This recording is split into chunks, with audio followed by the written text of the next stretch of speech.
नमस्कार, सुस्वागतम. कसे आहात सगळे? मजेत ना? आणि आपला नेहमीचा आपुलकीचा प्रश्न, हसताय ना? हसायलाच पाहिजे, कारण परत एकदा घेऊन आलोय आपल्या हक्काचा कार्यक्रम, ज्याचं नाव आहे चला हवा येऊ द्या महाराष्ट्र दौरा. तर मंडळी, कालच्या भागामध्ये माझ्या या घरामध्ये सरपंच भगीरथ आणि तिचा उंबरठा या सिनेमातले आपले लाडके कलाकार आलेले होते. मी त्यांना विनंती केली होती की उद्याच्या भागात सुद्धा आपण गप्पा मारूयात, मजा करूयात, आणि माझ्या विनंतीला मान देऊन ते परत आलेले आहेत. सगळ्यांचं परत एकदा स्वागत. तर आता मी येणार आहे मोहन आगाशे सर तुमच्याकडे. खरं तर नाटकातून लोक मोठे होतात आणि तुम्ही सुद्धा रंगभूमीवरचे कलाकार आहात. खूप वेगवेगळ्या नाटकांमध्ये तुम्ही कामं केलीत. लक्षात राहणारं एक मोठं नाटक म्हणजे घाशीराम कोतवाल, आणि ते वेगवेगळ्या गोष्टींमुळे चर्चेत राहिलं. त्या काळात अनेक मोठ्या लोकांनी त्याला विरोध केला होता, पण त्या सगळ्यांना चकवा देत तुम्ही एक थरारक परदेश दौरा केला होता. त्याबद्दल काय सांगा? घाशीरामला खूप वेळा विरोध झाला, म्हणजे घरात विरोध, दारात विरोध, स्थानिक विरोध, राष्ट्रीय विरोध, आंतरराष्ट्रीय विरोध. अरे बाप. अशा पण खरा विरोध 80 साली जेव्हा पहिल्यांदा परदेशात बर्लिन महोत्सवासाठी आम्हाला आमंत्रण आलं आणि ICCR तर्फे आम्हाला पाठवलं, तेव्हा मुळात विरोध त्या काळच्या मंत्रिमंडळात असलेल्या IMB मिनिस्टरनीच केला. अच्छा. आणि त्यामुळे त्याला एक वजन प्राप्त झालं. एकूणच त्याला बरेच लोक जॉईन झाले आणि अशी परिस्थिती निर्माण झाली की आता आम्ही जातोय का नाही. अशा एक अफवा उठल्या की जब्बार, मी किंवा आमचा रमेश टेकर यांना पळवून नेतील म्हणून. अच्छा. त्यामुळं मशाली कात्रज घाटात पेटून शिवगडला जायचं, अशा तऱ्हेची योजना शरदरावांच्या सहकार्याने आम्ही केली. आणि मोहन वाघांच्या बसमधनं पुण्याहून निघणार होतो, ते तसंच बहुश्रुत ठेवलं आणि आदल्या दिवशी रात्री 2 वाजता विमानाची पुणे मुंबई 25 तिकडे वेगळ्या नावाखाली ही आम्हाला दिली आणि प्रत्येकाला सांगितलं की तुम्ही घरच्यांना पण न सांगता एकट्याने पुण्याच्या विमानतळावर या, कुणाला सांगू नका. आणि बाकीचे 10 लोक आणि सामान हे पोलीस प्रोटेक्शनमध्ये मुंबईच्या एअरपोर्टला आलं. आणि आम्ही पुण्याहून मुंबईला पोचलो तर आमच्या विमानाला पोलिसांचा घराडा होता. थिएटर अकॅडमीची लोक कोण, आणि डायरेक्ट सगळ्यांना ट्रान्झिट लावून लागून गेले. अच्छा. बाहेर एक 400-450 लोक होते. आम्ही आलो जातोय नाही, कुणाला खबर नव्हती. 5 ला आलो. अशा तऱ्हेने we were smuggled out of the country. 25 प्रयोग आम्ही 5 देशात केले, पण परत आलो तोपर्यंत चित्र पूर्ण पालटलेलं होतं आणि we had red carpet treatment. अच्छा. परत आल्यावर मुंबईचे शेरीफ, मंत्री सुद्धा, शरदराव, दिलीप कुमार, स्मिता पाटीलचे वडील, असे सगळे आम्हाला रिसिव्ह करायला आले. कारण तोपर्यंत घाशीरामचे तिकडं जे प्रचंड कौतुक झालं त्याचे रिपोर्ट सगळे आलेले होते. तो झालेला खरा विरोध. आणि त्यामुळं पण एका नाटकामुळे 20 वर्ष एक 60 लोकांचा समूह घट्ट बांधून ठेवला. आणि मला असं वाटतं प्रॅक्टिकली ओरिजिनल कास्टमध्ये 20 वर्ष चालणारं घाशीराम पहिलंच नाटक असेल. पण सर, आमची सगळ्यांचीच अशी इच्छा आहे की त्यातलं जर थोडंसं काहीतरी बसल्या बसल्या ऐकायला मिळालं आम्हाला तुमच्याकडून. घाशा अक्कर माशा केला तुला कोतवाल. तेजस्विनी, आता तुझ्याकडे येणार आहे मी. या सिनेमात सासू सुना तुम्ही आहात, पण मग सेटवरती कसं वातावरण होतं आई आणि मुलीचं? ह्या पर्टिक्युलर फिल्मबद्दल सांगायचं तर माझं घर नावाचं जे नाटक होतं ते नाटक तिने केलं होतं. म्हणजे ती आणि क्षमाराज करायच्या हे नाटक. तर त्यामुळे ते नाटक, तीच भूमिका तिने केली होती. आणि फिल्ममध्ये जेव्हा रूपांतर झालं तेव्हा तिला म्हणूनच या फिल्ममध्ये कास्ट केलं गेलं की तिने खूप त्यावर्षीचे एकही अवॉर्ड सोडलं नाही, त्यामुळे आपण तिला कास्ट करूयात. आणि त्याच्यानंतर माझं जेव्हा झालं तर मला हे खूप आवडलं की तिने मला असं सांगितलं नाही. मी ते नाटक बघितलं होतंच आणि आईची पहिली सही मी ते नाटक बघून घेतलं होतं की मी म्हटलं मला एक ऑटोग्राफ दे ना. तर त्यामुळे मी तिला म्हटलं होतं की एक दिवस येईल जेव्हा तू पण माझं ऑटोग्राफ घेशील. ऑफकोर्स मी तेव्हा खूप लहान होते हे म्हणायला, पण मी हे बोलले होते. तर तिने मला तिची एक गोष्ट आवडली की तिने मला सांगितलं नाही की क्षमाराज असं करायची, त्यामुळे तू असं कर, ते तुला खूप हेल्पफुल होईल वगैरे, असं तिने मला कधी गाईड केलं नाही.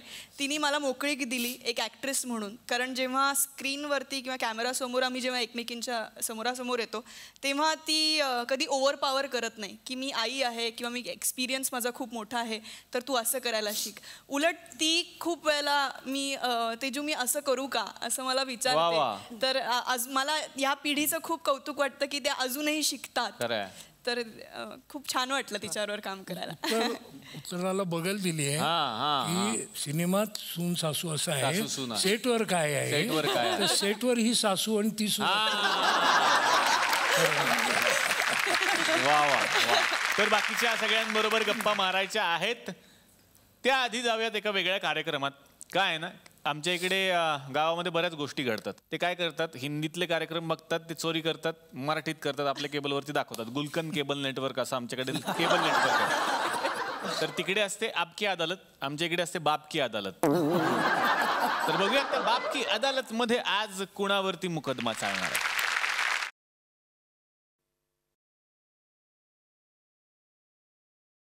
नमस्कार, मी लाजत शर्मा. बाप की अदालत मध्ये मी तुमचं स्वागत करतो. इथे मोठमोठी माणसं येतात, खूप चुका करतात. त्यातल्या काही चुका आईच्या गावात इथेच पडलेल्या आहेत. ही चूक कोणाची आहे असो, परत अशी चूक करू नका. तर त्या चुका आम्ही लोकांसमोर सादर करतो, त्याची उत्तरं त्यांना द्यावी लागतात. तर आज आपल्याकडे आलेले आहेत तेजस्विनी पंडित. जोरदार टाळ्यांनी स्वागत करूया. आज कोर्टामध्ये त्यांना उभं राहायचं आहे, प्रश्नांची उत्तर द्यायची आहेत. या आता, तिकडेच बसून राहणार आहात या. मला भीती वाटते. का भीती वाटते तुम्हाला? कारण तुम्ही वाटेल ते प्रश्न विचारता. हो, ते तर विचारणारच. या. तुम्ही असे घाबरतो, विलन सारखे आहात तुम्ही, घाबरतात लोक तुम्हाला. तेजस्विनी पंडित, कसं वाटतंय? कसं वाटतंय? दादा काय? सगळ्यांना नावाने हाक, मला दादा. पुराणी यादे आम्हाला कळू द्या काय काय होतं ते. सगळ्यांना ही नावाने हाक मारायची, फक्त मला सागर दादा म्हणतात. अच्छा, कुठे कुठे? एक तारा सिनेमा. अच्छा, असं पण होतं. आता मज्जा येणार. राजेश शर्मा, राजेश शर्मा बेशरम झाले असं आईने सांगितलं. आई म्हणाली.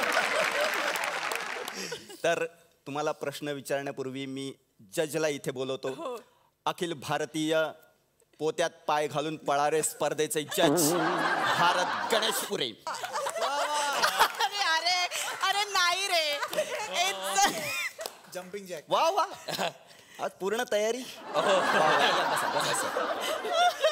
अरे काय थँक्यू. स्पर्धेतून डायरेक्ट इथे चालत की काय? डायरेक्ट इकडे. अरे काय नाही, आता नको. तेजस्विनी पंडित मॅडम. हो नको. क्या बात. एक मिनिट जरा 2 मिनिटं मला बोलायचं होतं तुमच्याशी. बोला. मी असं ऐकलं की तुम्ही अभिनय बरोबर ते साड्या पण विकता म्हणे. तेजाच्या नावानं आहे ना? आणि नाही, तुमच्या फायद्याची गोष्ट सांगतो मॅडम. अरे काय, तुमच्या चांगल्या साड्या असतील म्हणजे तुम्ही साड्या विकता म्हणजे त्या आहे ना? डिझाईन करून विकते. अच्छा, डिझाईन करता तुम्ही? अरे बापरे. म्हणजे पण मी काय म्हणतो, साड्याला तर ऑलरेडी डिझाईन राहतात, तुम्ही त्याच्यावर काय वेगळं काम करता का? म्हणजे असं पांढरे फुल असेल तर लाल पिवळे करून विकता.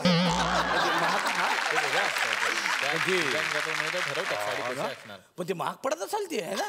एवढं काम करून विकणं म्हणजे 500च्या अंदर नसेलच भाऊ साडी. 500-600च्या वरच आहे. एक साडी 500-600 म्हणजे काय ना, एवढं काम करायचं म्हणजे आहे ना, स्वस्त. तर मॅडम मी काय म्हणतो, मला म्हणजे थोडीशी महाग पडली तर चालते. एक 1200 पर्यंतची एखादी चांगली साडी मला पाहिजे. माझ्या बायकोचा वाढदिवस आहे उद्या, मी देऊन टाकतो. आणि 1200 पर्यंत चांगली साडी घ्या. आणि तुमच्याकडे रेड कलर आहे का? रेड कलर आहे, रेड आहे. हा, मग ती वेगळी बाजूला ठेवा तुम्ही. आणि हे बघा, ते माझ्याकडून यांना गिफ्ट. माझी साडी मला पैसे मी देणार आहे असं नाही. म्हणजे मस्कर नाही. पण मॅडम एक काम करा, तुम्ही बायकोसाठी 1200 पर्यंतची घ्या आणि तुमच्यासाठी तुम्ही थोडी महागाची घ्या. आपल्या 1250 रुपयापर्यंत घेऊन टाका. ओके. बाकी आणि ते कसं राहतं, फॉल फिको वगैरे कसं राहतं, फॉल पिको फॉल वगैरे त्याच्यामध्ये. आणि ते ब्लाऊज पीस अटॅच राहतं का त्याला, की वेगळं? सगळं देणार मी तुम्हाला, काळजी नका करू. कॉम्प्लिमेंटरी ज्वेलरी पण. हो ना? अरे वा, थँक्यू मॅडम. 2 आरोप कमी करा हा यांच्यावर. चला सुरू करू. काय असते ते? ऑर्डर. तर तेजस्विनी पंडित, तुम्हाला सरकारी वकिलाची गरज आहे का? हा दिला तर बरं होईल. नाही म्हणाल तरी ते येतात. जोरदार टाळ्याने स्वागत करूया सरकारी वकील कुशल बद्रिके यांचं.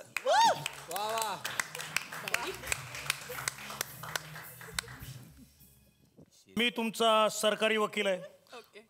आणि मी तुमच्या बाजूने लढणार आहे. मी तुमच्या बाजूने लढणार आहे. आपण ही केस लढू आणि जिंकू. आपण ही केस लढू आणि जिंकू. थोडं ते बाय डिफॉल्ट सायलेन्सर मध्ये कचरा अडकला. कोर्टाची कारवाई सुरू करण्यात येते आहे. ते काय असते? ऑर्डर. तर तेजस्विनी पंडित. सुरू झालं कुठला पिक्चर? एक मिनिट, कोण आहे तुम्ही? मी प्रेक्षक आहे, प्रेक्षक. अरे मग प्रेक्षक आहे ते इथं काय तमाशाचा आहे? इथं कसे काय अंदर? तिकीट काढलंय, तिकीट. तिकीट काढलं, विकलं कोण तुम्हाला? तो बाहेर कोणतरी होतं त्याने दिलं मला. इकडे दाखव, इकडे हे काय? इकडे दाखव. काय? अरे अरे कोर्ट पिक्चरचं तिकीट आहे. हे काय तेच चालू आहे ना. अरे हा तेच दाखवा आम्हाला. मस्त करा, छान छान करा. टेन्शन नाही घ्यायचं, मस्त करायचं. छान छान करा. काय काय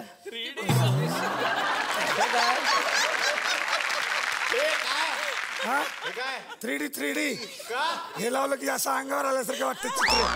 हा एकदम. हो तेजस्वी मॅडम असं कर ना, असं असं. तुमचाच हात आहे तो, तुमचाच हात आहे. लगेच घेतला पकडून. अरे असं दिसतंय. चला सुरू करा. तुम्ही शांत बसा. हा शांत बसायचं. तिकीट काढलंय, तिकीट दाखवा. Order order. हा दिली ऑर्डर, ऑमलेटची दिली. आला का अर्ध्या देतो तुम्हाला. चला सुरू करा. चला शांत बसा. कर घ्या घ्या आरोप घ्या. तर तेजस्विनी पंडित तुमच्यावर पहिला आरोप आहे.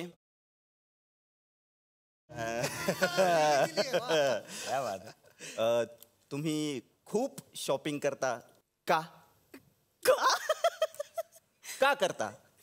तुम्हाला भीती वाटते का की तुमच्या बरोबरीच्या अभिनेत्री आहेत सई तामणकर म्हणा किंवा प्रिया बापट म्हणा, हे तुमच्या आधी तिकडे जाऊन शॉपिंग गपचूप लगेच, तर त्याच्या आधी तुम्हीच तो ड्रेस घेऊन पार्टीमध्ये करत का करता? एवढी शॉपिंग का करता? किती लागतं माणसाला? का करता एवढी शॉपिंग? माझ्या कपाटात खूप जागा आहे त्यामुळे मी कपाटच छोटं घ्यायचं ना. पण मला आवडतं शॉपिंग करायला म्हणून मी करते शॉपिंग. आई तुम्हाला चालतं हे शॉपिंग खूप करते? पैसे ती कमवते ना. अच्छा तिचं तीच करते. करेक्ट आहे. त्यात यस वगैरे काही नाही. थांबा जरा, होणार ते. यस वगैरे बोलू नका तुम्ही. बरं यावर सरकारी माझं वाक्य होऊ दे, मग बोलायचं असतं. माझं वाक्य होऊ दे. सरकारी वकिलांचं काय म्हणणं आहे यावर? ऑब्जेक्शन. हा माय लॉर्ड, हा मुळात हा कुठला गुन्हा असू शकत नाही. म्हणजे आपण जे काही पैसे कमवतो त्याचं तुम्ही काय पैसे काय नाही. एक मिनिट थांबा. कॅसेट पळते. थांबा कॅसेट पळते ती. थांबा जरा. ह्या साईडला उभे राहा थोडसे. हा केली मागे. चला.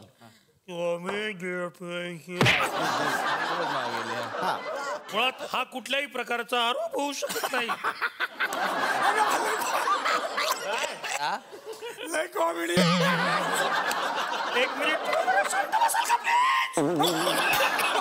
कसले कोण आवाज करतो.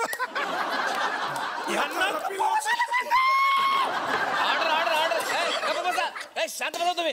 इकडे तुम्ही गाणं घ्या ना. इकडे नक्की आता प्यार मगर इकडे कॉमेडी. काय चालू? इकडे तुम्ही. इकडे जज साहेबांना मला सांगायचं इकडे तुम्ही. तुम्ही चिडू सांगा. नका. चिडलं की तुमचा आवाज जातो. एकदम लतारपीस आहे. काय चालू आहे तुमचं? काय जा तिकडे जाऊन बस. शांत राहा. मुळात शॉपिंग करणं हा कुठल्याही प्रकारचा गुन्हा असू शकत नाही असं मला जज साहेबांना सांगायचंय. तुम्ही स्वतः पैसे कमवता, तुम्ही स्वतः मेहनत करता, त्यातनं जे काही पैसे मिळतात तुम्ही त्यातनं शॉपिंग करता.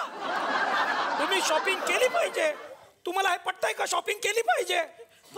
पटतंय तुम्हाला? तुम्हाला शॉपिंग करायला आवडेल? एक काम करा मॅडम, 2 लिपस्टिक या 2 लिपस्टिक आहेत मॅडम. तसं कंपनी 500 रुपयाला मार्केटमध्ये विकते, पण खास आमची ऑफर आहे त्यामुळे तुम्हाला 400 रुपयाला 2 लिपस्टिक आहेत. एवढंच नव्हे मॅडम, आणि ह्या लिपस्टिक बरोबर तुम्ही बघाल तर एक आय लव्ह यू फ्री आहे. काय फ्री आहे? आय लायनर फ्री आहे. आणि मॅडम तुम्हाला सांगतो कंपनीचे खास फायदे आहेत. तुम्हाला सांगतो मॅडम, या लिपस्टिकला तुम्ही अशा प्रकारे काढून असे ओठाण लावू शकता मॅडम. हा कमालीचा फायदा आहे हा. सॉरी मॅडम, यूज करून करून असं झालंय. आणि मॅडम दुसरा महत्वाचा फायदा तुम्हाला सांगतो, किचन वरती जर का तुम्ही हे असं केलं तर मग झुरळ एकदा खाऊन मरतात. ह्याचे 2 फायदे आहेत. का मरतात? त्याच्यामध्ये जाहीर विष आहे. विष आहे? जहाल विष. जहाल विष आहे एकदम. मग जहाल कधी पण तुम्ही आता हा कधी का? पण जहाल का? विष आहे ना. ओ! काय चाललंय तुमचं? अरे कोर्टात तुम्ही मेला बेला तर माझ्यावर येईल ना सगळं. कुठे झाकण कुठे यायचं? आणा इकडे ते. काय फालतू मला करता इकडे? कॉमेडी आहे कॉमेडी. तुम्ही देऊ नका. तिकडे तुम्ही कशाला खिशात ठेवताय? माझ्या बायकोवर ट्राय करतो. आला कोणता सांगता एक हॅलो ए कुठे आहे का तू? फोन का उचलत नाही तू? पागल, फोन उचलत ना लवकर. नाही अरे त्या कोर्टात आमच्या बाईला साड्या विकणाऱ्या. हा अरे ते हिरोईन नाही काय तेजस्विनी पंडित? नाही त्या साड्या विकतात, चांगल्या साड्या आहेत त्यांच्याकडे. हां तुला सांगत लागलं तर सांग. मग ऐकून घे. एक मिनिट आपल्या शेजारच्या ढमाले बाई आहेत ना, त्यांना विचार पडले. त्यांची लय कटकट राहते. मग तुम्ही आम्हाला सांगितलंच नाही, हे नाही ते नाही ते नाही. हां शेजारी आहेत का त्या? हां दे 1 मिनिट. हां ढमाले मॅडम, त्या तेजस्विनी पंडित मॅडम आलेल्या आहेत साड्या विकायला. तुम्हाला पाहिजेत का काही साड्या? हां बरं एक मिनिट विचार मॅडम. ते जर्मनचे 2 पातेले आहेत म्हणतात, तर काही कमी होईल का भाव?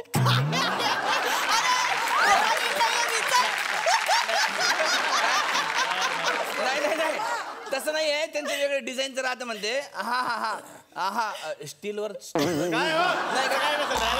स्टीलवर नाही, नगदी कॅश लागेल. हां घ्या. सॉरी कोर्टाची कारवाई चालू करा. चालू आहे. मी काय ॲटम डान्स का ना, ॲटम डान्स. फायटिंग करा ना. काय चालू आहे इथं? कॉमेडी आहे तुम्ही. गुपचूप बसा तुम्ही. काय ते जा बसा जागे. तुम्ही काय खाताय आता? त्याला शांत करतोय, तुम्ही खाताय. ठेवा दे. जय रे मी. द्या ना तुम्ही करा सुरू करा पुढे. तर तेजस्विनी पंडित तुमच्यावर दुसरा आरोप आहे.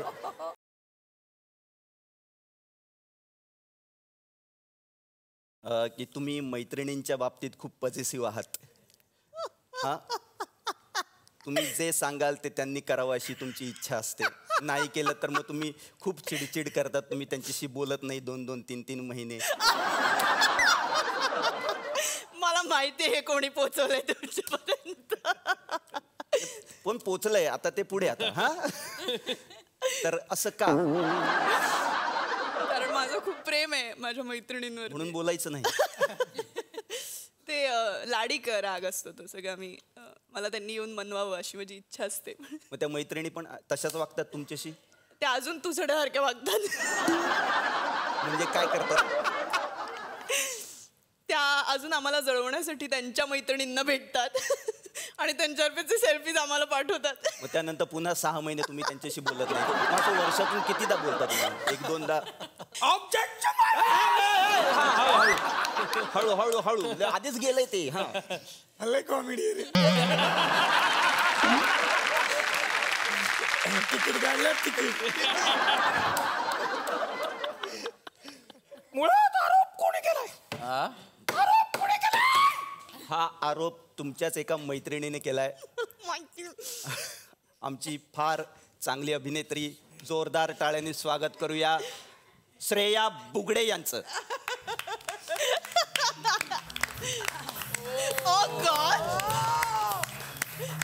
अच्छा हा कोण? श्रेयाचा मुलगा? हा कोण आहे? बॉडीगार्ड आहे. यांचा हो. बॉडी स्प्रे पण मोठा राहतो तुझ्यापेक्षा. श्रेया बुगडे, नमस्कार. काय म्हणणं आहे तुमचं यांच्याबद्दल? तू बाद में मिल. धमकी दिली आधीच बघा. पाहिलं ना. कोर्टासमोर धमकी द्यायची नाही. हा तुम्ही बिनधास्तपणे बोला मॅडम. तुम्हाला जे काय बोलायचं आहे ते. हा कोर्ट आहे. एक मिनिट. सॉरी.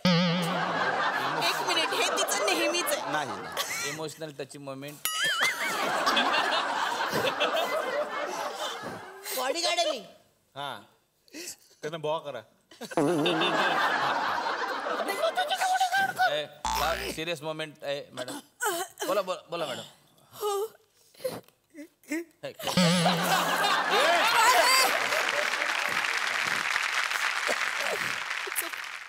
प्रत्येक वेळेला तिच्या कुठल्याही प्रीमियरला मी आजपर्यंत गेलेले नाहीये. मान्य आहे, मला मान्य आहे. पण ती प्रीमियर नंतर जवळपास 6 महिने माझ्याशी बोलत नाही हो. तुझडेपणाने वागते, मेसेजेसना रिप्लाय करत नाही, फोन उचलत नाही. कशी आहेस? बरी. काय करतेस? घरी. एवढंच करते. तिला जशी कामं असतात तशी मलाही असतात, बरोबर? माझंही करिअर आहे. मोठं का असेना, पण माझंही करिअर आहे. म्हणजे त्यांच्या फिल्म्स आणि आमचा हवा येऊ द्या. असं नाही होत.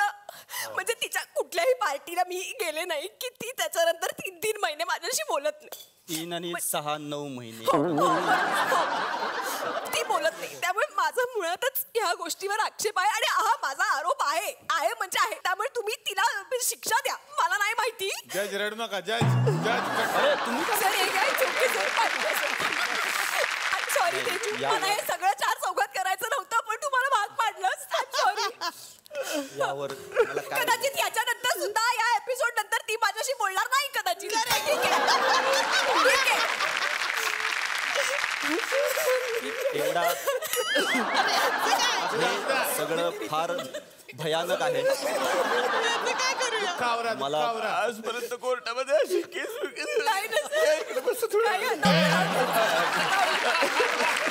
आता माझं असं म्हणणं आहे की मी जर पार्टीला जाऊ शकले नाहीये, तिच्या प्रीमियरला जाऊ शकले नाहीये, तर इथेच काय ते पार्टी होत जाऊ देत. बरोबर. आणि तेजू तुला सगळ्यात समोर शेवटचं सांगते, पार्टी कर, सगळं आता इथे कर, पण हे शेवटचं सांगते, मला एक veg biryani with curd. Order देते का काय करते? व्हेजिटेरियनचा चांगला विचार करा. मी व्हेज आहे. मला चिकन लॉलीपॉप प्लेट. एक तू आहेस ना ऑलरेडी. ऑर्डर घेऊन राहिली तुम्ही. काय चालू आहे? बस मला काही बोलायचं नाही आणखी. एवढं भयानक वागता तुम्ही मैत्रिणींशी. मैत्रिणी आहेत की कोण वैरीण आहेत त्या? मैत्रीण आहे. आता या एपिसोड नंतर माहित नाही. त्या तिला शिक्षा द्या. तुम्ही बघताय काय माझ्याकडे? मला पण रडू आलेलं आहे. अरे नाही मला फक्त एवढंच जाणून घ्यायचं, लोकांना हे जाणून घ्यायचं की असं का वागतं? एवढ्या चांगल्या मैत्रिणी तुम्हाला मिळालेल्या आहेत, असं का? प्रत्येक नाण्याला दुसरी बाजू असते. बरं बोला ना. ऐका. हा नाही यांचंही ऐकू आपण. काही नाही, ती माझी खूप चांगली मैत्रीण आहे आणि ती जगभरात असं दाखवत असते की खूप चांगली मैत्रीण आहे मी तिची. पण ती माझ्या एकही समारंभाला येत नाही. सांगितलंय ते मी. इथे पुन्हा नको. एकही प्रीमियरला येत नाही आणि माझ्या इम्पॉर्टंट इव्हेंट्सलाही येत नाही. तिने कामं सोडून तुमच्याकडे यावं अशी इच्छा नाही. ती रिकामी असते तेव्हाही ती येत नाही. खोटं आहे म्हणते. तिला मोठ्या मोठ्या अभिनेत्रींच्या बर्थडे पार्टीजला जायला म्हणजे आवडतं. म्हणजे कोण? म्हणजे मैत्रिणीच्या इम्पॉर्टंट इव्हेंटला जायला आवडत नाही. म्हणजे तिला PR करायला आवडतो. पण मैत्रीण तर काय हक्काची मी समजून घेईल असं. कलाटणी घेतली. सगळा गाव तुमच्यावर उलटलेला आहे. तुम्ही कोणाच्या पार्टीला जाता पण हिच्या पार्टीला जात नाही, असं का करता तुम्ही? आठवत नाहीये. मी निर्दोष आहे सर. मला खरंच तिच्या चेहऱ्यावरची ती स्माईलच सगळं काही बोलून जात आहे सर. हे सगळं खोटं आहे असं म्हणायचं. करेक्ट. असं का वागताय तुम्ही? तुम्ही थांबा हो. तुम्ही ठामपणे बोला कधीतरी, ते येत नाहीये. बरं तुम्ही सगळ्या मैत्रिणींशी असं वागता की हिच्या बरोबरच? नाही, यांच्या बरोबरच. खूपच पर्सनल मुद्दे. आणि या कोर्टात याआधी असं कधीच झालं नाही की सगळे एकत्र रडलेत. फार चांगली गोष्ट आहे ही. हसून हसून रडलेत माणसं. मला तसंही ट्रॅजेडी क्वीन म्हणतात, त्यामुळे हे जे झालं ते कोण म्हणतं? चांगलंच झालं. इंडस्ट्रीमध्ये मला सगळे ट्रॅजेडी क्वीन म्हणतात. तमाम गौर तमाम घ्याच एकदा घ्या ते आता पाटे का बघू. तमाम गाँवों के और सबूतों को मद्देनजर रखते हुए. तर हा सगळं मी अभ्यास केलेला आहे. आज हा पूर्ण समोसा या ठिकाणी माझा संपलेला आहे. तर मी असा एक दोन्ही बाजू मी ऐकलेल्या आहे. पण कसं आहे मॅडम, तुम्ही आम्हाला इमोशनल केलंय. ऍक्च्युली तसं नाही आहे खरं तर. तुम्ही थोडी जरा खोटी साईड मांडलेली आहे. थोडं तुम्ही ऍक्टिंग जास्त केलेली आहे असं माझ्या लक्षात आलेलं आहे ना सर. तर त्यांचा पण जेन्युइन मुद्दा आहे. तुम्ही त्यांच्याकडे जायला पाहिजे, तुम्ही पण त्यांच्याकडे यायला पाहिजे. मैत्रिणी आहेत, तुम्ही दोघं जण एकमेकीचा सांभाळून घेतलं पाहिजे. कशावर लिहिता? तर हे तुम्ही निकाल देतो या ठिकाणी. तर माझ्या असं लक्षात आलं की तुम्ही थोड्या गिल्टी आहात, तुम्ही थोड्या गिल्टी आहात. पण तुम्ही कोर्टात नसल्यामुळे मी तुम्हाला सजा सुनावू शकत नाही. पण कोर्टात मॅडम आलेले आहेत, पण मॅडमला मी सजा सुनावू शकतो. तर मॅडम, तुम्हाला एक सजा अशी आहे की तुमचा आम्ही अभिनय बघितलेला आहे, पण एक गोष्ट आम्ही डुएटमध्ये जी बघितली नाहीये, त्या मम्मी आज सोबत आलेल्या आहेत. आणि मम्मींचा पण आम्ही डान्स बघितलेला आहे, तुमचा पण डान्स बघितला आहे, पण तुमचा एकत्र डान्स आम्ही बघितलेला नाही. त्याच्यामुळे थोडासा कोर्टासमोर मम्मीनी तो गॉगल बिगल लावून डान्स करावा. खास मम्मीसाठी जोरदार टाळ्या यांच्यासाठी.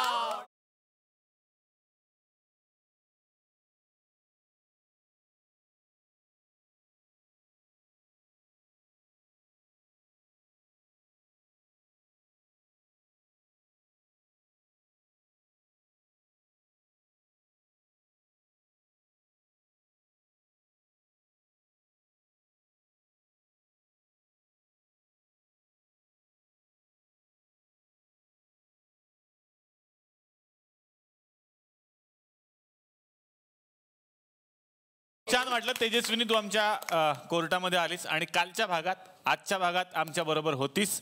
तेजस्विनीला प्रमोशनसाठी पुढे जायचं आहे, त्या कारणास्तव तिला आत्ता इथून रजा देतोय. पण पुन्हा एकदा तिचा उंबरठासाठी तुला खूप साऱ्या शुभेच्छा. थँक्यू.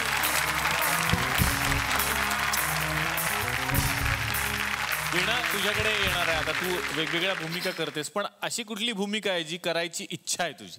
खूप आहेत. मला कुठली तरी चरित्र भूमिका करायची आहे. ट्रेंड आहे म्हणून नाही, किंवा सगळे करतात म्हणून नाही, पण एक इच्छा आहे. कारण असं वाटतं की कुठली तरी एखादी होऊन गेलेली स्त्री जी सगळ्यांना माहिती आहे, ती जर उभी करायची असेल तर तिच्यासाठीच एक मजा असेल ती क्रिएट करताना. कारण ती व्यक्ती लोकांना माहिती असते. अशी एखादी चॅलेंजिंग भूमिका करायला मला नक्की आवडेल. वा वा वा. ज्योतिताई, तुमच्याकडे येणार आहे. तुम्ही सुद्धा अनेक नाटकांमधून कामं केलेली आहेत, दौरे असतील वेगवेगळे. एखादा गमतीदार किस्सा आठवतोय? कारण दौऱ्यांच्या दरम्यान तर असा घडतोच. एकदा तर काय झालं होतं की आमचा मारवाडी ड्रायव्हर होता आणि राजकारण गेलं चुलीचं. आम्ही मुंबईवरनं गुजरातला चाललो होतो आणि जाताना मध्ये रस्त्यामध्ये तो मारवाडीमधून गाणी गात म्हणजे गाडी चालवायचा नेहमी. अशी मारवाडी गाणी गायचं आणि चालवायचा गाडी. आणि कधी माहिती नाही मागचं चाक निघालं आमच्या गाडीचं आणि आमच्या गाडीच्या पुढे ते चाक धावत होतं. अरे बाप. तोपर्यंत त्याला कळलंच नाही की आपल्या गाडीचं चाक आहे म्हणून. मागचे सगळे लोक येत होते, हॉर्न मारत होते की तुमच्या गाडीचं चाक. कोणाला काही नाही, हा आपला मस्त चाललेला आहे. आम्ही पण सगळे मजा करतोय गाडीमध्ये. आणि आमच्या अगदी शेवटी बसलेले अग्निहोत्री म्हणून होते, ते अगदी शांतपणे असे बाहेर बघत म्हणाले, हे आपल्या गाडीचं चाक आहे. आणि त्यांनी ब्रेक दाबला असता तर गाडी पलटी मारली असती. पण त्यांनी कुठे विचार केला त्या ड्रायव्हरनी आणि गिअर कंट्रोल केली त्यांनी गाडी. पण इथून 1.5 मैल गाडी घासत गेली होती, कंप्लीट तिरकी होऊन सबंध रस्ता फोडत गेली होती, डांबरी रस्ता. आणि मग जाऊन गाडी थांबली. आणि तेव्हा तोपर्यंत म्हणजे सगळे म्हणजे निळू भाऊ, रामनगरकर, आम्ही लोक सगळे म्हणजे त्याला त्याचं शिव्या पण घातल्या तेवढ्याच आणि त्याचं कौतुकही केलं. तर असे किस्से आहेत. एकदा तर असं झालं होतं की मला खूप ताप आला होता एका दौऱ्यामध्ये आणि पेनिसिलिनचं इंजेक्शन दिलं आणि त्याची रिॲक्शन आली मला. राजकारण गेलं चुलीचा प्रयोग आणि इतका ताप मला चढला आणि संबंध रिॲक्शन म्हणजे कम्प्लीट लाल चेहरा बिरा सगळं असा लाल लाल लाल सगळा पुरळ माझ्या अंगावरती. आणि पहिली एंट्री आणि मला उलट्या पण व्हायला लागल्या त्याच्यामध्ये. आणि निळूभाऊ आणि मी पहिली एंट्री आम्ही करतो. तर निळूभाऊंना कळलं की आता हे, आणि हाऊसफुल प्रयोग झालेला. बरं, प्रयोग कॅन्सलसुद्धा करता येईना अशा वेळेला, नाटक सुरू झालेलं. मग निळूभाऊ म्हणाले की हिला तू आता एक काम कर, तू जाऊन आतमध्ये झोप जरा वेळ. आणि ते आणि नरेंद्र डोंगरे म्हणून एक आमचे सहकलाकार होते, त्या दोघांनी अख्खा पहिला अंक माझ्या डायलॉग सकट, म्हणजे आमच्या सेक्रेटरीला काय म्हणायचं होतं, मग ते म्हणायचे तुमची सेक्रेटरी असं म्हणत होती का, मग निळूभाऊ परत माझे डायलॉग, हां मग आमच्या सेक्रेटरीला असं म्हणायचंय, बरं, असं करत त्यांनी अख्खा पहिला अंक मारून नेला. आणि मग दुसऱ्या पहिल्या अंकाच्या इंटरव्हलमध्ये मला परत ते डॉक्टर आले, त्यांनी परत आणखीन एक इंजेक्शन दिलं, मग माझं ते रिएक्शन गेली, मी जरा बरी झाले, मग माझी एंट्री झाली. म्हणजे मोठ्या कलाकारांबरोबर काम करायचा फायदा हा असतो की सांभाळून नाटकामध्ये कसं घ्यायचं. म्हणून मी नेहमी तुम्हाला सांगते की असं या लोकांबरोबर, मोठ्या मोठ्या लोकांबरोबर कामं करत जा, म्हणजे खूप काही शिकायला मिळतं आपल्याला. असे खूप किस्से आहेत रे, खूप किस्से आहेत, म्हणजे आम्ही जर काढलं तर पुस्तक होईल त्याचं. डॉक्टर, तुमच्याकडेही असे बरेच किस्से असतील किंवा मधमाशांचा तो जैत सिनेमाच्या आहे, त्या माशा अंगाखालती आल्या आणि चावल्या खरंच. आणि कट म्हटलं तरी इकडं आमचं चालूच होतं ऍक्टिंग. त्यांना वाटलं सगळ्यांना ऍक्टिंग आहे, ते ऍक्टिंग नव्हतं, 150-200 माशा असे क्वचित असतात. पण मला एकूण कमी काम आणि जास्त प्रसिद्धीची सवय आहे. आता सामनाचा जो पहिला सिनेमा केला याच रामदास फुटाण्यांचा, त्यात सगळं मिळून 2-2.5 मिनिटाचं काम होतं. पण संबंध सिनेमावर चर्चा मारुती कांबळेची होती. घाशीराममध्ये पहिली एंट्री 40 मिनिटानंतर होती. त्यामुळे मी थोडासा आळशी ॲक्टर आहे असं म्हणायला हरकत नाही. सुयश, तुझ्याकडे येणार आहे आता. कारेदुरावामुळे तर तू फेमस आहेस, घराघरात पोहोचलेला आहेस, पण आता भविष्यात काय करायची इच्छा आहे? लवकरच नाटक घेऊन येणार आहे एक. अच्छा. आता खरं तर अनाऊन्स नाही करायचंय, पण अरे आमच्याकडेच करावं लागतं. वेळ आहे अजून, तालमी सुरू व्हायच्या आहेत, वाचन चाललंय, पण नाटक करेन लवकर. आणि कारेदुरावा आहेच, ते काही संपणार नाही इतक्यात. वा वा. फोटो पण काढतोस, कुणीतरी पेन्सिलला टोक केलं की त्याच्यातून जी रिंग पडते त्याचा एक फोटो असतो. मी इकडे पेन ठेवलं तर त्याचा एक फोटो असतो. हे काय आहे? मी जर अभिनेता नसतो तर मी फोटोग्राफी कंटिन्यू केली असते. मी पुण्यात असताना मी फोटोग्राफी शिकलो होतो. मी मिळेल त्या कॅमेऱ्यातनं फोटोज काढायचो. त्याच्यासाठी मला काही हे नव्हतं की अरे हँडीकॅमवरनं फोटो काढलेले आहेत. तर ते फोटो काढायला सुरुवात केली. आणि माझे एक मित्र होते अभिजित आपते, जे खूप चांगले सिनेमॅटोग्राफर आहेत. तर अभिजित सर मला म्हटलं अरे तू चांगले फोटोज काढतोस, मग तू शिकत का नाहीस? म्हणून मग त्याच्यामुळे मी DSLR विकत घेऊन मग ते शिकलो सगळं. आणि ते शिकल्यानंतर मला त्याच्या पर्स्पेक्टिव्हचा खूप उपयोग झाला. त्यांनी मला दाखवलं की तुला काही गोष्टी बघायला आवडतात अशा पद्धतीने, त्याच तू फोटोग्राफीत जर उतरवल्यास तरी तुला हवं आहे तसं, म्हणजे तुला हवी आहे तशी फोटोग्राफी मिळेल. तर मी खरं तर छंद म्हणून हे काढतो आणि लोकांना ते आवडतात. त्यामुळे फोटोग्राफी माझा खूप लाडका छंद आहे. मला खूप स्ट्रेस असेल किंवा खूप जगापासून वेगळं असेल तर फोन सायलेंट मोडवर किंवा फोन बंद करून मी कॅमेरा घेऊन कुठेतरी जाऊन फोटोज काढत असतो. बरं आहे, प्रत्येकाने एकदा तरी फोटोग्राफी करावी, कारण त्यामुळे कळतं आयुष्यात कुठल्या गोष्टीवर फोकस ठेवायचा आणि कुठल्या गोष्टी आउट फोकस करायचा. आता कविता सेठ मॅडम तुमच्याकडे येणार आहे मी. या सिनेमात तुम्ही मराठी गाणं गायलेलं आहे आणि हिंदी गाणी तर खूप फेमस आहेत. त्या मराठी गाण्याच्या 4 ओळी जर ऐकायला मिळाल्या तिथेच बसल्या बसल्या तर आनंद होईल.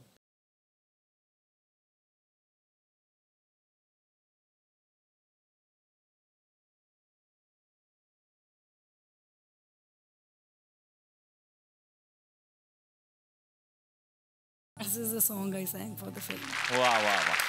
सध्या एक सिनेमा खूप गाजतोय जो मागच्याच आठवड्यात आमच्याकडे आला होता, नीरजा.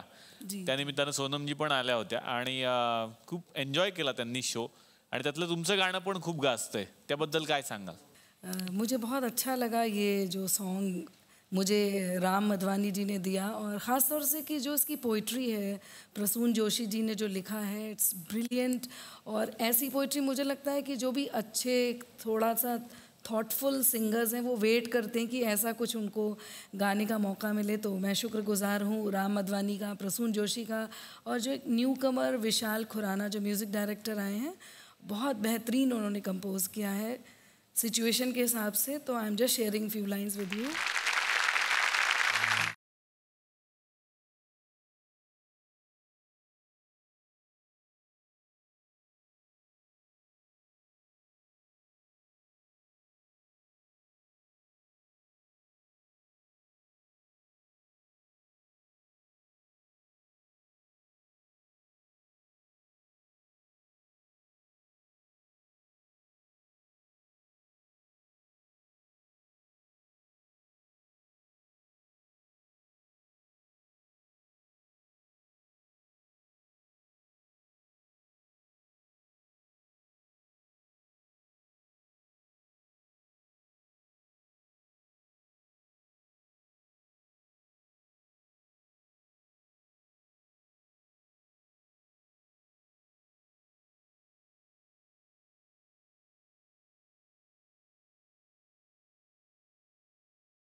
अभिनय, येस, तुला विचारणार आहे प्रश्न. नाना सरांनी काय काय टिप्स दिल्या मग या क्षेत्रात येताना?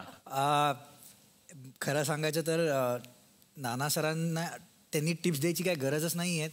ते स्वतः खूप एक मोठं इन्स्टिट्यूशन आहेत. He is a living legend. त्यांना फक्त ऑब्झर्व करत राहिलात तर टिप्स तुम्हाला आपोआप मिळतात. आणि एक सांगावं असं वाटतं की मी खूप लहान होतो तेव्हा मी रवी सरांसोबत एक फिल्म केली होती, हम पंछी एक डाल के, 1999 त्यात ऐश्वर्या राय, सुनील शेट्टी स्टार कास्टमध्ये होते. तेव्हा तर मी खूप लहान होतो आणि रवी सर तिथे ॲक्शन डिरेक्टर होते. मी पण केला हिंदी सिनेमात काम चक्क 16 वर्षाची असताना अमिताभ बच्चनजींबरोबर. वा. एक नजर सिनेमामध्ये त्यांच्या सावत्र आईचं काम केलं होतं. 16 वर्षाच्या तुम्ही होता असताना तू आई दिसत बच्चनच्या आई प्रोस्थेटिक्स होते. They had prosthetic makeup then. आणि युट्यूबवरती आहे ते फिल्म आहे. एक नजर एकच शॉर्ट आहे. मला माझ्या मुलीने ते काढून दाखवलं. मग मी हे बघ तुझं पिक्चर. म्हटलं कुठलं आहे? तर म्हणे एक नजर. बापरे. अमिताभजींच्या बरोबर म्हणजे सिगारेट हातात घेऊन त्या काळामध्ये 16व्या वर्षी मी एवढेसेच हात असतील माझं तेव्हा. आणि इतकी बारीक अशी मी होती तेव्हा.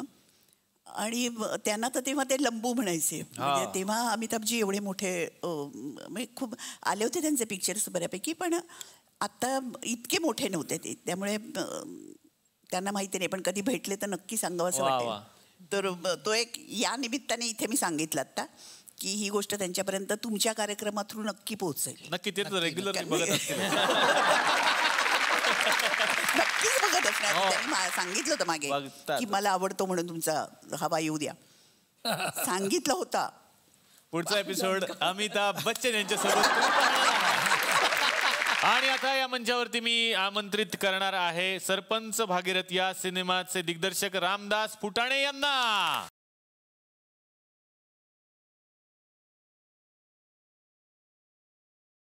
आता आमंत्रित करतो चित्रपट टीचा उंबरठाचे दिग्दर्शक प्रदीप घोणसीकर यांना.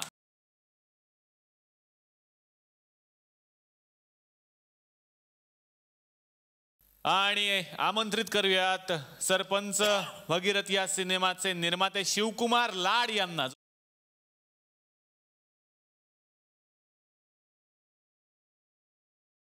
रामदास फुटाणे सर एका भागात वेगळ्या स्वरूपात आले होते. आज तुम्ही दिग्दर्शक म्हणून आलेले आहात आणि हा योगायोग आहे की एक सिनेमा होता सामना, जेव्हा ही जोडी होती एकत्र आणि त्यानंतर पहिला सिनेमा पहिला सिनेमा सरांचा आणि त्यानंतर ही जोडी परत आम्हाला एकत्र बघायला मिळते. कसा अनुभव आहे? ज्वलंत असा सामाजिक प्रश्न आहे की जो जाती व्यवस्थेचा आहे, धार्मिक ताणतणावांचा आहे आणि याचे अत्यंत दुष्परिणाम या देशाला आणखी 10 वर्षात भोगावे लागणार आहेत. हे कटू सत्य आहे. दंगली झाल्यानंतर त्यावर सिनेमा काढणे, कविता लिहिणे, टाळ्या मिळवणे हा वेगळाच आहे. परंतु या वास्तवाची जाणीव महाराष्ट्राला देणे आणि ते फार कंटाळवाणं न करता हसत खेळत जरा कलेच्या माध्यमातून देता यावं म्हणून मी आसाराम लोमटेंची ही कथा एक सरपंच भगीरथची आहे की ज्या भारताच्या राजकारणाची मुळं आहेत की राजकारण नेमकं कशावर उभं आहे. आपण चर्चा करतो ती सगळी मुंबई पुण्यात चर्चा करतो, दिल्लीला चर्चा करतो, पण ही मुळं आहेत ती खेड्यात आहेत. वा वा, हा त्यातला विषय. आता मी येणार आहे प्रदीप सर तुमच्याकडे. टीचा उंबरठा या सिनेमाचं दिग्दर्शन तुम्ही केलंय. काय सांगाल तुमच्या नजरेतून सिनेमाबद्दल? 1999 साली ॲक्च्युली जयंत पवारने माझं घर नावाचं नाटक लिहिलं होतं आणि माझं घर त्या काळातल्या स्त्रीच्या उंबरठ्याची कथा. काळ बदलला आता. त्या काळामध्ये ते ज्योतीनेच तो रोल केला होता आणि त्या नाटकासाठी तिला आवड होते. मला जयंत पवारने जेव्हा ही गोष्ट सांगितली ना ती कुठे काळजाला हात घालून गेली माझ्या. अक्षरशः म्हणजे कसं असतं की एखादी गोष्ट तुम्हाला भावते दिग्दर्शकाला तेव्हा ती मांडायला सोपी जाते. गोष्ट आहे म्हणून दिग्दर्शन करणं हा वेगळा भाग आहे. एक बाई, एक स्त्री जेव्हा संसारात जाते तेव्हा आपल्या पदराचा वास देते त्या घराला, हेच खूप मोठी भावना आहे. आणि त्या पदराच्या वासाखाली सगळं कुटुंब आणि सगळं तो म्हणजे काय म्हणतो आपण व्यवस्था जी आहे कुटुंबाची त्या वासातच रमत रमत मोठी झालेली असते. मला असं वाटतं की जयंत पवारांनी जे लिहिलं आहे ना, संवाद असो, त्याची कथा पटकथा, जयंताचं जे कथेला एक म्हणतो आपण समीकरण देणं पटकथेच्या रूपामध्ये ते इतकं सुंदर होतं की मला दिग्दर्शन करण्यापेक्षा मला चित्रांकन केलं असं मला वाटतं. वा वा. निर्माते आहेत यांचे रवी दिवाण. त्यांच्याबद्दल एका ओळीत सगळ्यांना सांगावं असं वाटतं, बॉलिवूडचे खूप मोठे ॲक्शन डिरेक्टर म्हणून ते ओळखले जातात. आणि साधं सांगतो, गदर मधला जो पंप उखडायचा सीन आहे तो ज्यांनी केला ते रवी दिवाण. जाता जाता शिवकुमारजी, तुम्ही काय सांगाल सरपंच भगीरथ बद्दल? आजच्या युवकांनी तो, आणि सर्वांनीच, पण मेनली आजच्या आमच्या यूथ जे आहेत त्या सर्वांनी हा चित्रपट पाहावं. ह्यासाठीच पाहावं की महाराष्ट्र काय आहे, खरं काय चालतं. त्यांना पण कुठे ना कुठे अनुभव असतं एज्युकेशनमध्ये, तुमच्या ॲडमिशनच्या वेळेला असो की त्यानंतर तुम्ही कुठच्या नोकरीच्या बाबतीत असो, सगळीकडे. आणि त्याच्यावरती नुसता प्रॉब्लेम्स नाही तर त्याचं सोल्युशन काय, एक विचार करायला लावणारा असा हा चित्रपट आहे. छान वाटलं की कालच्या भागात आणि आजच्या भागात आमच्या विनंतीला मान देऊन इतके दिग्गज कलाकार माझ्या या घरामध्ये आलेले होते. पुन्हा एकदा या दोनही सिनेमांना या मंचातर्फे मनापासून शुभेच्छा देतो. आणि आपण भेटूयात पुढच्या भागात. याच कार्यक्रमाचे नाव आहे चला हवा येऊ द्या महाराष्ट्र दौरा.